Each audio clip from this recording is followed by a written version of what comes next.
Today was the worst. Ganito nga ang hirap ng pagiging isang entrep student na kapag nga may mga ganitong ganap, kayo talaga yung magtitinda. Dahil nga malapit na nga yung foundation week, ay nag-iimpake na nga kami sa school para nga sa mga gagamitin namin. Kita mo nga't sa kasamaang palad, tumirik nga yung pinagsasakyan nila. Kaya naman dali-dali nilang tinawagan yung nirentahan namin yan. Buti na lang nga mabait si kuya at tinulungan kami. Maya-maya nga ay gumana na uli. Kaya tuloy ang biyahe. Bumukod na nga kami dalawa ng kaklase ko ng tricycle, pero yung tatlo nga na yun, natawa ko, nadaanan namin, may inaayos na naman. Nung nakarating na nga kami ng school, ay nakarating din naman sila ng safe. Grabe naman ang umaga na ito. Ang lahat nga ng 4th year ay nandito para nga mag-ayos ng bawat booth. Pero nauna na nga kami para nga mas mapaganda at maayos namin yung booth na gagawin namin. Inuna na nga namin yung tent dyan na i-assemble para nga dire-diretso na, doon na lang mismo sa pinaka-stall. Yung pagpo-focus na naman namin na gawin at pagandahin.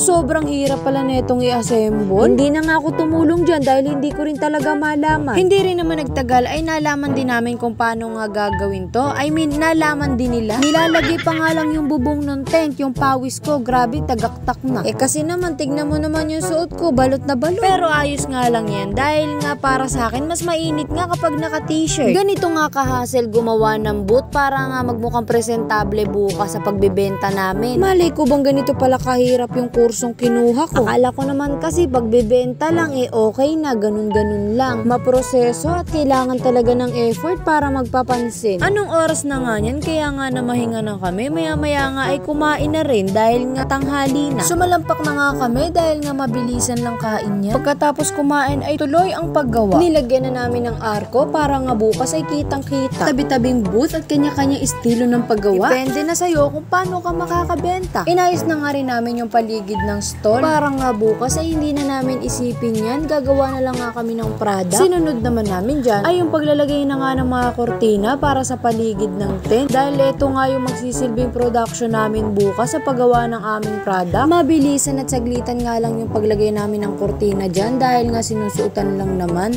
At ito na nga ang aming stall.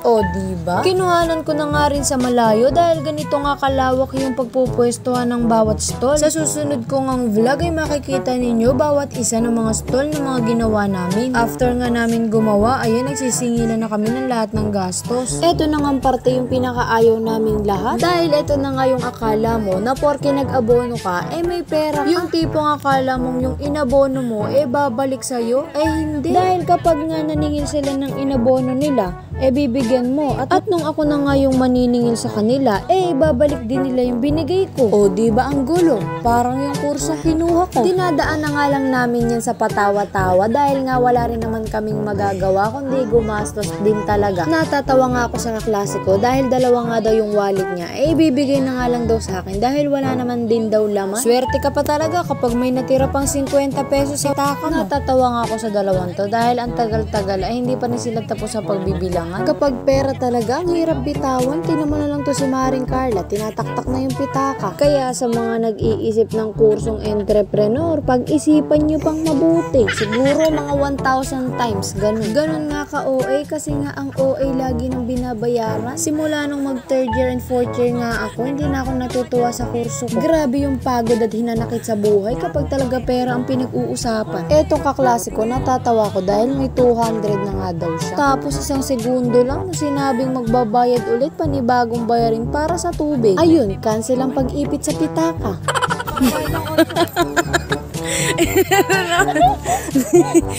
Sige, magsingilan kayo. Magkano ba yung battle? Ito nang natirang pera, te. Gani battle? Battle of the bands.